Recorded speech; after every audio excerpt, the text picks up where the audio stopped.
జాతీయ నాయకుల వేషధారణలో 76వ గణతంత్ర దినోత్సవ వేడుకల్లో భాగంగా చిన్నచింతకుంట సాందీప పాఠశాల విద్యార్థులు జాతీయ నాయకుల వేషధారణతో పుర వీధులలో తిరుగుతూ చూపరులను ఆకట్టుకున్నారు.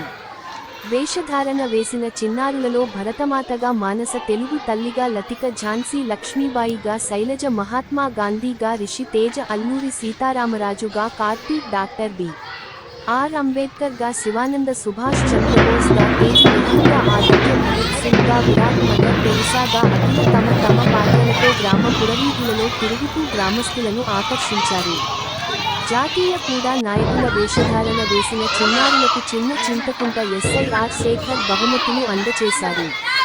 ఇట్టి కార్యక్రమంలో కరస్పాండెంట్ కాంతయ్య, ప్రిన్సిపల్ కృష్ణయ్య, ఉపాధ్యాయులు సుధాకర్, నవీన్, వెంకటేష్, రేవతి, కవిత, రాగిణి, ఫాతిమా, శ్రీలత, దీనా, రమ్య, మేఘన స్వర్ణలత పాల్గొన్నారు.